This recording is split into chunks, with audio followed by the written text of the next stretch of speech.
Hello everyone. Welcome back to our channel Billion Education where we aim to reach and teach billion population. So guys, जो आज हम शुरू करने वाले हैं वो है आपके 11th की पॉलिटिकल साइंस, और या तो बोलूँ सीधा सीधा तो पॉलिटी का पार्ट है। ये गवर्नमेंट एग्जाम के हिसाब से देखें तो पॉलिटी का पार्ट है। सो प्लीज आप हमारी इन सीरीज एनसीईआरटी सीरीज को सपोर्ट दिखाना through your like, comment and share और सब्सक्रिप्शन। तो 4 चीजें करके आप अपना हमें सपोर्ट दिखा सकते हैं, तो प्लीज गाइज अपना सपोर्ट हमें दिखाना, ठीक है। तो मिलते हैं आगे। Constitution in why and how. So constitution जो हमारे पास है उसकी जरूरत क्यों थी और वो आया कैसे। सो इंट्रोडक्शन है ये चैप्टर वहां पे। So why do we need a constitution, आपके इंटरव्यू राउंड का क्वेश्चन हो सकता है ये, या क्वेश्चन आपके क्वेश्चन आंसर का बारे में हो सकता है कि क्यों हमें कॉन्स्टिट्यूशन की जरूरत होती है। What is constitution, what are its function, what role does it perform for a society, how does a constitution relate to our daily existence, हमारी डे टू डे लाइफ में कैसे उसका रोल है।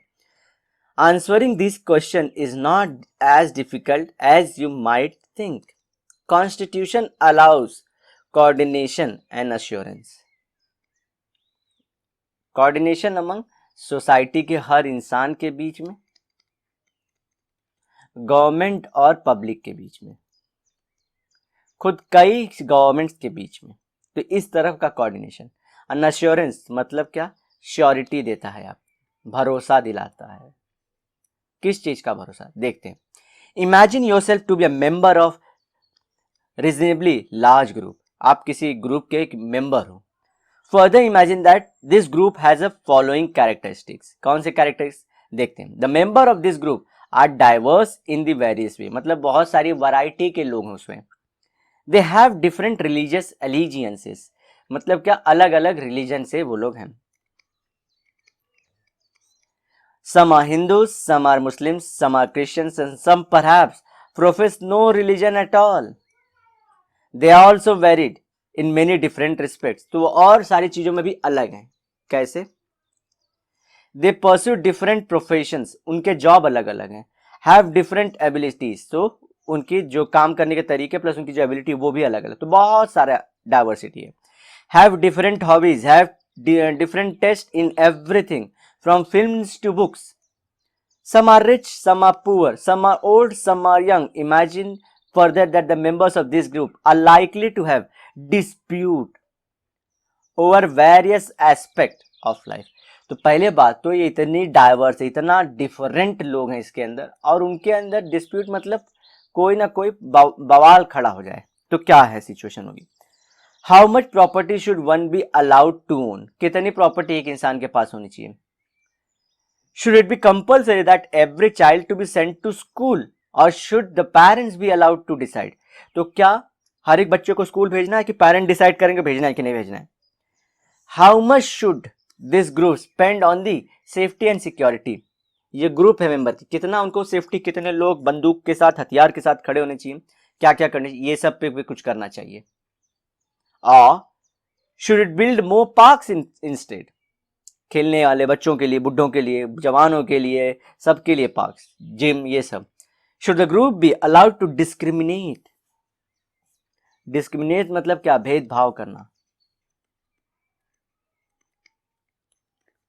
Against some of its member, क्या thought है आपका, आप लोग छूटते बोलेंगे नो, लेकिन हमारे यहाँ पे कॉन्स्टिट्यूशन में अलाउड है, जो डिस्क्रिमिनेशन है वो अलाउड है, लेकिन for the upliftment of the lower portion of the society के लिए।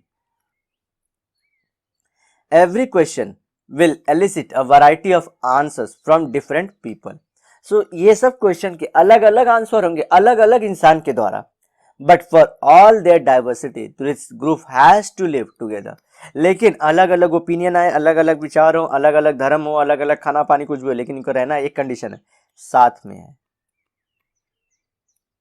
ये बहुत ज्यादा इंपॉर्टेंट है। They are dependent upon each other in various ways, तो वो एक दूसरे पे बहुत बार एक दूसरे से जुड़े हैं, जैसे कि किसी का केस कोई लॉयर लड़ता है, किसी का खाना कोई कुक बनाता है, तो इस तरह से जुड़े हुए हैं। दे रिक्वायर द कोऑपरेशन, इसके लिए उनके अंदर कोऑपरेशन होना चाहिए। What will enable the group to live together peacefully, तो ऐसी कौन सी चीज है जो इन्हें मजबूर करेगी कि ये लोग एक साथ रहें। कौन सी ऐसी चीज है आप बताएं। तो वो चीज हम जानते हैं क्या है, एक्चुअली चैप्टर वही है। One may say that perhaps the member of this group can live together if they can agree on the some basic rule। तो कुछ बोलेंगे कि हाँ सम कुछ देखो छोटे छोटे रूल देखो इस पे भाई एग्री होना है, ऐसा ये लोग डिसाइड कर ले अक्रॉस दी जितने मेंबर हैं। why will the group need certain basic rule? certain basic मतलब क्या होता है, ऐसा नहीं कि एकदम चिंदी चीज है कि ये तो होना ही चाहिए। जैसे कि खाना तो सबको मिलना ही चाहिए भाई, जो भी रहे खाना मिलना चाहिए और रहना भी ना चाहिए, ठीक है। और उसके बाद देखिए हमको अगर मुद्दा उठाना है तो मुद्दा उठाने का मौका तो जरूर देना है भाई, चाहे कुछ हो जाए, सबकी बात सुनिए। तो ऐसे कुछ बेसिक पॉइंट होंगे।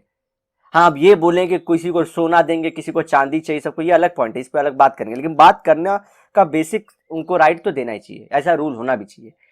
Think of what would happen in the absence of some basic rules. अगर कुछ बेसिक रूल्स ना रहे तो बताइए क्या हो जाएगा।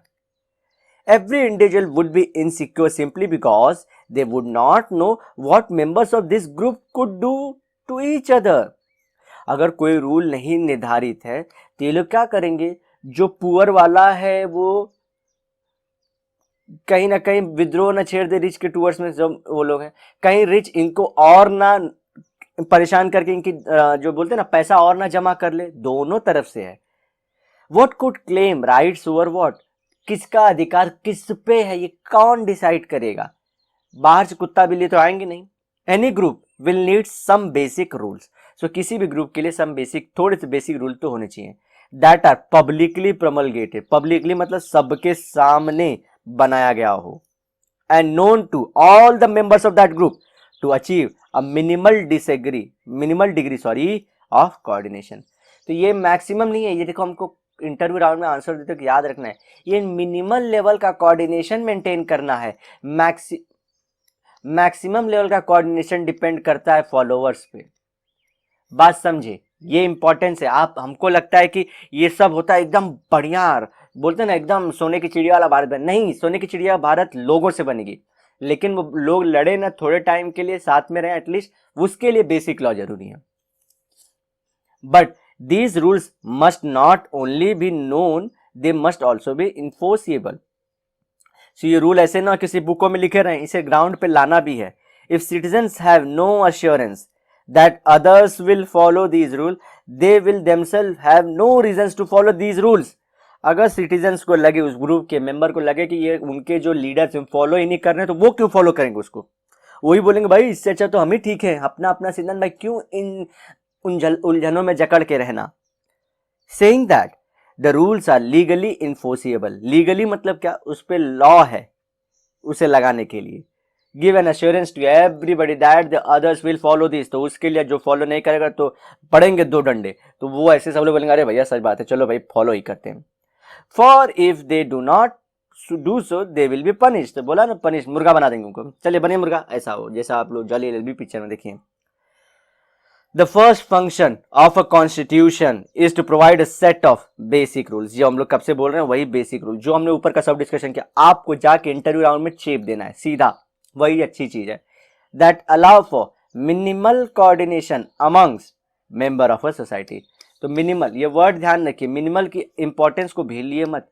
हर चीज हमको लगता है ज्यादा है तो बेहतर है, कुछ चीज कम है तो बेहतर है, ठीक है। तो कॉन्स्टिट्यूशन को हमको लिख के 1000 करोड़ पेज का नहीं कर देना है, छोड़ी चीजें लिखे, बाकी सब पॉपुलेशन पे छोड़ दें।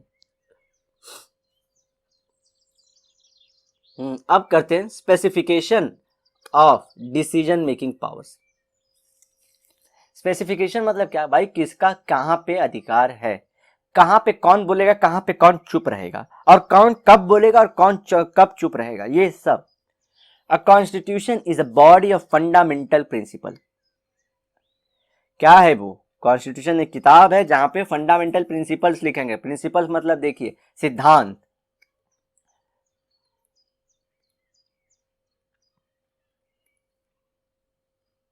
ठीक है।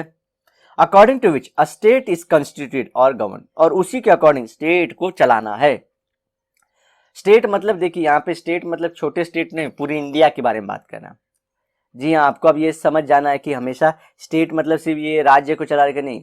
स्टेट जब भी बड़े सेंस में भी लिया जाता है कभी कभी कि पूरी कंट्री के लिए। But what should these fundamental rules भी, लेकिन होना क्या चाहिए, क्या लिखे उसमें, लिख दें क्या कि चोरी करना मना है, ऐसा लिखते जाएंगे तो कितना सारी चीज मना है, कितना चीज अलाउ है, कौन करेगा, ऐसे हम लोग जिंदगी भर लिखते ही रह जाएंगे, तो क्या लिखेंगे। And what makes them fundamental, और जब फंडामेंटल बोल रहे हैं, फंडामेंटल मतलब बेसिक है, मतलब सिंपल है, दूसरा इंपॉर्टेंट है, और तीसरा बहुत ज्यादा लोग फॉलो करें उसे। तीन चीज से बना है, बेसिक है, इंपॉर्टेंट है, और बहुत ज्यादा लोग उसे फॉलो करें। The first question you will have to decide is who gets to decide what laws governing the society should be. पहली बात तो भैया वेरी गुड, कोई देखो यहाँ पे गॉडली लाइक फिगर तो है नहीं। अब मॉडर्न साइंस के जमाने में ये तो चीज हो चुकी है कि गॉड आके तो लिखेंगे नहीं, जैसे कि हमारे दूसरे रिलीजियस बुकों को लिखा जाता है कि ये गॉड ने लिखा हुआ है, या उनके पैगंबर ने लिखा हुआ है, या फिर किसी भगवान के दूत ने लिखा है, ठीक है, ऐसा तो है नहीं, किसी इंसान को ही लिखना पड़ेगा। तो वो इंसान कौन होगा जो इस सोसाइटी के बारे में पूरा लिख सकता है, इतना ज्ञान रखता हो और इतना रिस्क लेने का उसके अंदर जिगरा हो। You may want rule X, आप जैसे किसी को चाहिए कि rule X, but others may want the rule Y, किसी और को और रूल चाहिए। How do we decide whose rules और प्रेफरेंसेस शुड गवर्न अस, लेकिन किसका बात मानना है किसका नहीं, डिसाइड ही कैसे होगा। You may think the rules you want everyone to live by are the best. So आप क्या चाहोगे, जो ऐसा रूल है सबका भला हो, तो सबका साथ सबका विकास। But others think that their rules are best, आप सोचते हो कि बेस्ट है, आपको अगर रिस्पॉन्सिबल, लेकिन दूसरे सोचते हैं कि उसके अलावा भी एक और बेस्ट है, तो बेस्ट में ही बेस्ट है। How do we resolve the dispute, तो अब ये डिस्प्यूट कैसे, वो भी बेस्ट बता रहा है, आप भी बेस्ट बता रहे हो, कैसे रिजॉल्व करेंगे। So even before you decide what rule should govern the group, you have to decide who gets to decide, कि क्या रूल होंगे। The constitution has to provide an answer to this question, constitution answer देना चाहिए, कौन बनाएगा ये सब। It specifies the basic allocation of power in the society, basic allocation मतलब पावर को बांटा जाता है सोसाइटी के अंदर। It decides who gate to decide what the laws will be, तो ये बोलता है कि कुछ लोग होंगे जो डिसाइड करेंगे कि कानून क्या होगा। In principle this question who gets to decide can be answered in many ways, जैसे कि कौन करेगा इसको बहुत सारा लोग बहुत सारे तरीके से, कैसे कोई बोलेंगे कि कॉमन पीपल रोड पे आके खुद बताएं कि क्या चोरी करना मना है, तो कितने लोग बोलेंगे कि हाँ हाँ मना है मना है मना है। या तो कुछ पढ़े लिखे लोग बोले कि देखें आज ठीक है आज चोरी, लेकिन फ्यूचर भी चाहिए, साइंस के बारे में हमको पैसा खर्चा है, क्या साइंस को हम लोग परमानेंट कर दें हर जगह, तो इस पे बने कुछ लोग। तो इस पे गरीब बोलेंगे भैया हमारे को बच्चों को तो अभी ABCD भी नहीं आ रहा, आपके बच्चे तो ABCD छोड़ो जर्मन फ्रेंच सीख रहे हैं, तो ये सब चीज होगा, ठीक है। तो इसमें कुछ लोगों को पावर देनी पड़ेगी ये सब डिसाइड करने के लिए, और इसका आंसर होगा इन अ मोनार्कियल कॉन्स्टिट्यूशन। मोनार्कियल कॉन्स्टिट्यूशन मतलब क्या, जहां पे राजा सुप्रीम है। अब मोनार्क डिसाइड्स, तो मुझमें मोनार्क डिसाइड, राजा डिसाइड करता है। In some constitution like the old Soviet Union one single party was given the power to decide, एक ही पार्टी है। आज के करंट चाइना में भी सिंगल पार्टी है, हमारे इंडिया जैसे जैसे कांग्रेस है, बीजेपी है, NDA बोलते हैं उसी, कभी कभी हम लोग UPA बोल देते हैं, ऐसे बहुत रीजनल पार्टी भी हैं, पावर सब में बैठा है, लेकिन वहां पे एक ही पार्टी डिसाइड करे कि लॉ कौन सा बनेगा। But in the democratic constitution broadly speaking the people get to decide, अगर डेमोक्रेसी बोला है भैया तो पीपल ने डिसाइड करेंगे कि एक पार्टी है, कि एक इंसान है, कि 10 लोग हैं, ये कौन है। लेकिन हमको ध्यान रखना है ये 10 हो चाहे 1 हो चाहे 100 हो चाहे करोड़, ये पूरे पब्लिक के लिए बात करनी चाहिए। ये सब सोचने से पहले एक ही डायलॉग मुझे हमेशा आता है जो अमेरिकन प्रेसिडेंट ने बोला था कि whatever the nature of government be, चाहे वो प्रेसिडेंशियल हो, प्राइम मिनिस्ट्रियल हो, मोनार्क हो, चाहे वो पूरी मिलिट्री गवर्नमेंट हो, चाहे कम्युनिस्ट हो, चाहे सोशलिस्ट हो, चाहे डेमोक्रेटिक हो, वो पीपल के भले के लिए काम करनी चाहिए। बस बेसिक लाइन यही है। और गांधी का भी यही कहना था, जब उनसे पूछा जा रहा था कॉन्स्टिट्यूशन असेंबली में जाने से पहले, उनके जो कोई फॉलोअर्स थे, गांधी जी आप नहीं हो तो हमें गाइड कौन करेगा, तो वो बोले तुम्हें गाइड करने वाला एक प्रिंसिपल है कि जो तुम लॉ बना रहे हो वो क्या जो हमारे भारत के सबसे नीचे तबके वाले लोगों का भला करेगा, ये आपको डिसाइड करना है। अगर हाँ आपकी अंतरात्मा बोलती है हाँ तो बना देना, और न तो रुक जाना। सो बट तो ऐसे ही इनके बीच में हमको ध्यान रखना है। But this is not so simple, तो हम जितना सोचते उतना सिंपल भी नहीं है। Because even if you answer that the people should decide, it will not answer the question कि पीपल डिसाइड करें, लेकिन हाउ, फिर पब्लिक हम लोग बोलते हैं कि पब्लिक डिसाइड करें, लेकिन कैसे, how should the people decide for something to be law? Should everyone agree to do it? क्या सबको उस पर एग्री होना जरूरी है? मतलब 100 के 100 लोगों को डेमोक्रेसी बोलती है सबकी बात सुनने में, लेकिन अगर सिर्फ 80 लोग बोल रहे हैं हाँ, अब 20 लोग ना बोल रहे हैं, तो अगर हम इनकी सुन ले तो बोलते हैं मेजोरिटी गवर्नमेंट हो, मेजोरिटेरियन है, बड़े मतलब ज्यादा लोगों की बात हो रही है, तो ये 20 लोगों को छोड़ना भी गलत है, तो किसकी सुनेंगे? Should the people directly vote on each matter as the ancient Greeks did? Ancient Greek करता है, स्विट्जरलैंड जैसे कंट्रीज में भी होता है कि पीपल डायरेक्टली वोट करती है। और should the people express their preferences by electing representatives? Representative मतलब भाई 100 लोग चुन के बोल देंगे भाई देखा हमारा नेता ऐसा है जो थोड़ा पढ़ा लिखा है, काम करता है, बुद्धि वाला है, हमारे बातों को सुनता है और हमको लगता है कि फ्यूचर है इसके पास, तो इसे हम भेजेंगे, ये लॉ बनाएगा। But if the people act through their representatives, how should these representatives be elected? How many should be there? अब दूसरा क्वेश्चन आता है, क्वेश्चन पे क्वेश्चन, क्वेश्चन पे क्वेश्चन, क्वेश्चन, जैसे तारीख पे तारीख पे तारीख, वैसे क्वेश्चन पे क्वेश्चन पे क्वेश्चन। सो इसमें अगर हम लोग बोलते हैं कुछ लोग डिसाइड करेंगे, तो कौन डिसाइड करेगा ये भी अलग बात है। और दूसरी चीज, जो ये हमारे रिप्रेजेंटेटिव है इनको कैसे इलेक्ट करेंगे, मतलब इलेक्ट भी करेंगे कि नहीं, कैसे आएगा ये सब? In the Indian constitution for example the specified, it is specified that the in हमारे कॉन्स्टिट्यूशन में बोला गया, ध्यान रखिए, in the most instant the parliament gets to decide the laws and policy. Most क्यों बोला? कभी कभी सुप्रीम कोर्ट भी वर्डिक्ट दे देती है, and that parliament itself be organized in a particular manner। तो जैसे कि पर्टिकुलर मैनर मतलब अगर कॉन्स्टिट्यूशन को ही चेंज करना है तो स्पेशल मेजॉरिटी, या तो सिंपल मेजॉरिटी, या तो इफेक्टिव मेजॉरिटी, ऐसे मेजॉरिटी के टाइप है, या तो जनरल बोलते हैं, या तो सिंपल मेजॉरिटी, वही इसी। Before identifying the what the law in the any given society is, you have to identify who has the authority to enact it। तो उसके लिए अथॉरिटी भी दान करनी। If parliament has the authority to enact the law, there must be a law that bestows the authority on the parliament in the first places। so parliament अगर law में, तो उसके लिए भी लॉ होना चाहिए कि पार्लियामेंट लॉ बनाएगा, और वो लॉ कौन बताता है? कॉन्स्टिट्यूशन बोलता है कि पार्लियामेंट बताएगा, और खुद पार्लियामेंट इसको मिसयूज न करे उस लिए भी लॉ होता है। This is the function of the constitution. तो बोला ना, ये काम कौन देता है, पावर कौन देता है, पार्लियामेंट कौन, कॉन्स्टिट्यूशन देता है। This is an authority that constitutes government in the first place. और ये ही अथॉरिटी है जो पार्लियामेंट ही है, जहां पे से गवर्नमेंट लाइक स्ट्रक्चर भी इन्वॉल्व होता है आगे।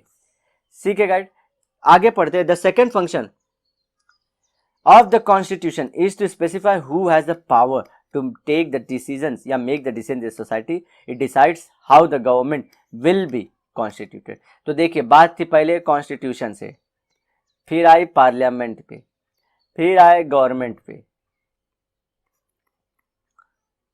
ऐसे ऐसे करके लेयर्स बनते जाएंगे स्ट्रक्चर्स के। ठीक है गाइस, तो नेक्स्ट टाइम हम लोग देखेंगे, जो हमारा नेक्स्ट लेक्चर वो limitation on powers of government, क्योंकि ये मिसयूज ना कर दें। तो ये सब हम लोग करेंगे नेक्स्ट लेक्चर में गाइस। तो अगर आपको हमारा लेक्चर पसंद आ रहा हो तो प्लीज़ आप हमारे वीडियोस को लाइक करिए, अपने कमेंट सेक्शन को यूज़ करिए, भर दीजिए कमेंट से, और जो आपको ओपिनियन लगे, आपको लग रहा है कि आपको हमें कंस्ट्रक्टिवली क्रिटिसाइज करना है, तो प्लीज़ ये ओपन है प्लेटफॉर्म, तो आप लोग काम कर सकते हैं। तो मिलते हैं नेक्स्ट लेक्चर में guys. Till then bye bye, have a great and nice day ahead.